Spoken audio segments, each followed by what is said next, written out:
I lived, ate,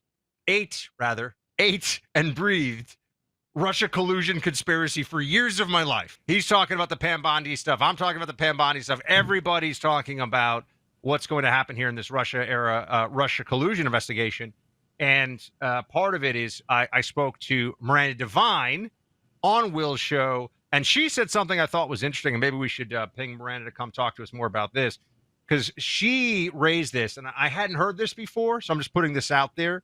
That's the thing. You get to do a hit with some great people. A hit is our shorthand for TV appearance, if anyone's wondering. And you sometimes will even learn things in the process. She said, Clay, that the statute of limitations issues that clearly would come up in some cases, because 5 years. 5 years when you're talking about something happened 10 years ago, that's not a tough call. 10-year statute of limitations also applies to some things, federal crimes. That would have run. But if the conspiracy was continued and there was cover-up and it even endured during some of the Trump years and beyond, perhaps into the Biden years, that would... Now, I hadn't heard this before, but she indicated this on TV, that could be a part of all of this. Because short of that, I look at this, Clay, and I say, I don't understand what the statutory framework would be for the charges yet. I'm not a lawyer, but Clay's a lawyer. We're going to get into this. I think the grand jury probe into Obama officials is an interesting step. I am still not convinced it is likely that any of them will face, even with a grand jury looking at them, criminal charges. But I'm certainly open to, and know I could be wrong. What do you see, given where this is right now? There are so many different angles that you can analyze this report from. The one that I think is paramount and matters more than anything else is, where is the grand jury going to be impaneled? And I haven't heard this widely discussed, because to me it's the only thing that matters. Because if they did a D.C.-based grand jury, I think the odds of anybody inside of Obama's administration getting indicted for anything related to Russia collusion are virtually zero. And so I think you would have to find a hook to move the grand jury out of D.C. and put it somewhere else. Now, what I've heard being discussed is, because of the Mar-a-Lago raid, maybe the grand jury is going to be impaneled in somewhere in South Florida, as the Mar-a-Lago case was. Here is the challenge with that.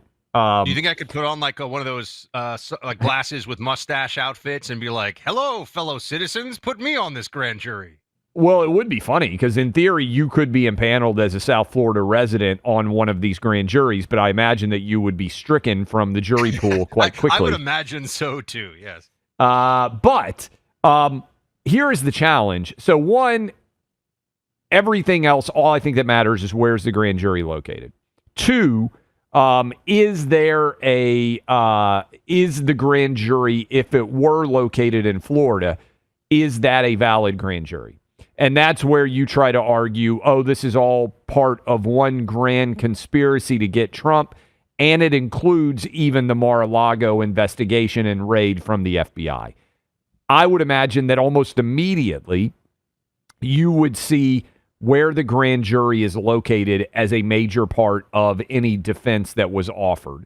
And remember, this became an issue because initially Jack Smith tried to impanel the Florida classified documents case in D.C., and then up at the last moment and recognized that he had a jurisdiction issue, a venue issue, and he suddenly moved it to South Florida. This is me being a legal nerd and telling you where this case is headed.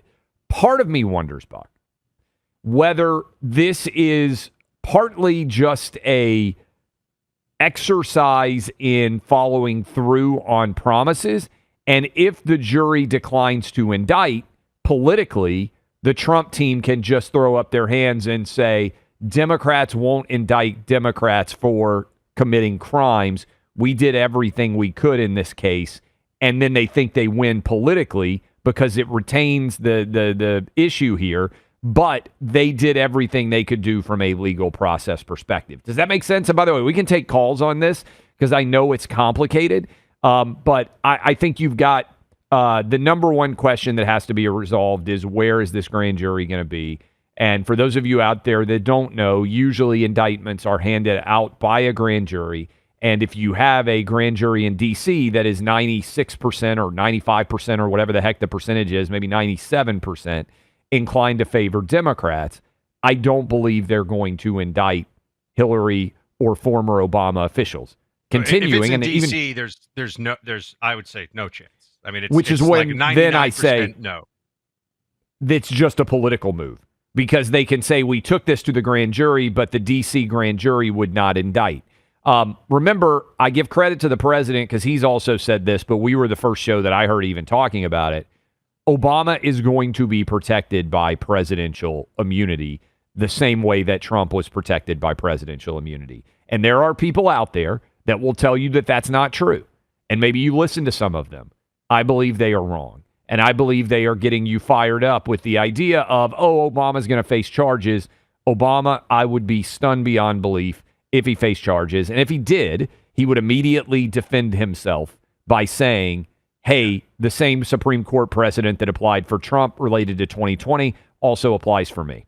There's no chance in my mind, zero, Obama's going to face any indictment. I'm just being honest with all of you. I don't think anybody should think that that's going to happen. It's just not going to happen. He has immunity while he's president, and trying to prove something after. And people can write in, well, what if we find something? Well, what if a million different things you could say, but the reality is that's not, I think, going to. Now, doing what Tulsi Gabbard has done and showing the way that the Obama officials were clearly being disingenuous and dishonest in all of this is important for people to see. The other problem is with a lot of this stuff, you're going to run into anytime it's an interpretation of analysis, trying to say it's criminal is going to be very hard.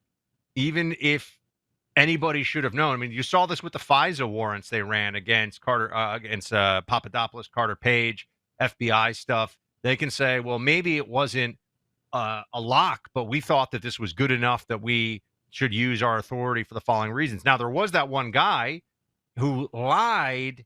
Now we're going back into this is a thing I've been covering for a decade, right? So I got to go back in the memory banks here. There was that lawyer who lied and changed evidence so that they could get the FISA on, I think it was Carter Page, and remove that he had been in good standing with the intelligence community previously, something along those lines. He was prosecuted and nothing actually ended up happening to him. So just remember, I mean, he did not get punished at all. So this is a challenge, and it was in D.C. This is the point. It's in D.C. To Clay's point, if they bring it in South Florida or somewhere else, then things can get a little bit spicier. That could be a little bit more interesting. Here is another legal weeds analysis. I question whether all of these things are connected. So in order to have a conspiracy and argue that it's an ongoing conspiracy, I actually think there are different crimes, and I think they have beginning and end dates. I think that what happened with Russia is one crime, right? The Russia collusion, the hoax, everything associated with that.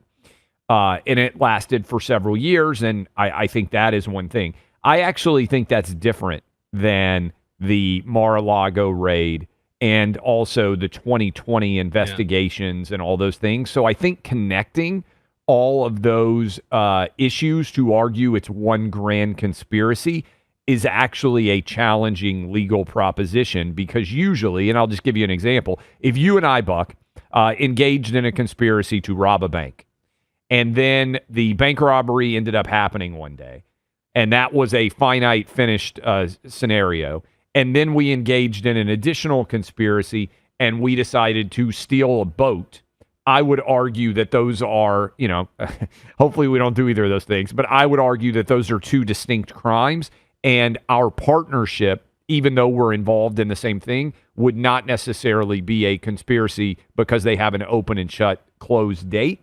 I think that's going to be a challenge to argue that all of this is interconnected, and that matters because that would then give that's the hook that allows the jurisdiction to be outside of D.C. Because otherwise, I think most people would say, yeah, the Russia collusion case should be D.C. And by the way, I think the 2020 investigation into the election would be D.C., but Mar-a-Lago is different. So I see those as distinct. I also think part of the frustration, and that's why I believe it's necessary for us to all set our expectations within what is likely. Like I said, Pam Bondi, there could be an announcement, there could be a press conference in a couple of weeks, whenever, hey, this guy, that guy who worked for Obama is facing following charges. I'm not saying that's impossible or not on the table. I think it's highly unlikely. But I think that part of the frustration, and it's unlikely for procedural reasons, right? I don't need anyone to email me and remind me I ate, and breathed Russia collusion conspiracy for years of my life. All right, doing a solo radio show before I teamed up with Clay. This was day in and day out. They were spying. They lied. There's nothing with Russia. So trust me, I'm well aware of all the nasty and evil things they did. But we have a system, and within that legal system, there are some challenges to going after these individuals, even knowing what they did. All right, look, every day, thousands of women across our nation are contending with an unplanned pregnancy with so few options in front of them. At least that's what they're told. But thanks to Preborn, there are options. There's hope.